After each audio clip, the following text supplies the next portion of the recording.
Senior executives are a tough audience to reach. They usually have very limited time, and even though this is true of most audiences out there, it's especially true in this case because this lot has to take those big, heavy decisions based on accurate information that you're supposed to deliver quickly. So yes, your story-like approach, which is long and winding and eventually leads to a big surprise and reveal towards the end, it just doesn't work. Your audience will directly want you to skip to the last line, revealing the climax right away. And they often won't let you finish your bit without interrupting. Even though the answer to their question could be coming right in the next slide, patience runs thin. I've learned this the hard way. There was a presentation I was delivering, high stakes, customers involved, and my boss had to jump in because I kept rambling. There was also a meeting series that I was invited to with senior leaders from my company. And after the first such call, the invite suddenly disappeared from my calendar. Did the meeting series get cancelled altogether? No. I was removed from the meeting series because I didn't add value in that first call. These are all tough lessons that hit you hard, but it's critical not to repeat the same ones over and over again. And these mistakes aren't so obvious if you're not paying attention. When talking to senior executives whose time is more important than yours, do everything in your ability to make their decision-making process easy and efficient. And here are 4 proven ways in which you can do exactly that. Point number 1 is get to the point. Get to the damn point. You know, there's a saying that not all heroes wear capes. It's especially true of people who take less time to present something than they were allotted. These are the true corporate superheroes. Remember, it isn't a speech. It's usually an update that you're delivering to your execs. If you were given 30 minutes, take 5. Pretend like you have only 5 minutes.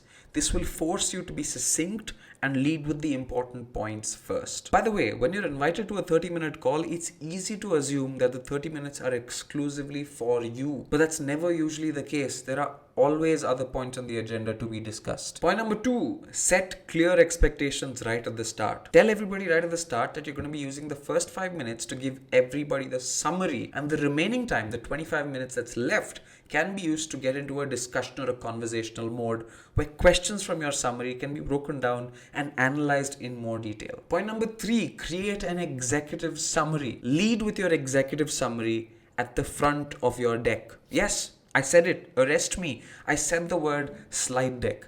Not so long ago, I made a YouTube video where I said, don't use PowerPoint presentations in your talk. But remember, this isn't a talk. This is a high-stakes executive update. And visuals are extremely useful at conveying complex information and helping your audience absorb it. While creating executive summary decks, follow the 10% rule, which means if you're going to use 10 slides to cover the entirety of your presentation, use 1 slide just for the summary. And talk about just that 1 slide. The rest of your 10 slides should be treated as an appendix, which means if the conversation and discussion naturally organically goes in that direction, then you can get to those respective slides. Point number 4. This is the most boring and yet the most important point, which is rehearse. If you don't do step 4, you might as well not have done step 1, 2, and 3. In a personal survey that I conducted at work, only 17 out of 100 people prepared before delivering a high-stakes presentation. And that too because they were nervous. And the confident public speakers almost never rehearsed. This is the same lot that always felt like they forgot to cover the important points. When we prepare for a talk, we take leaps and jumps in our thinking, hoping that we'll figure it out later. This figuring out bit happens when we rehearse. Imagine being placed directly on a battlefield without any prep, without any training. When such a thing happens, when you're not battle ready, the shot that you're supposed to fire can blow up in your own face. So these are the 4 ways in which you can add value in your conversations with senior executives and help them decide quicker. Get to the point, set clear expectations before the call, create an executive summary, and rehearse.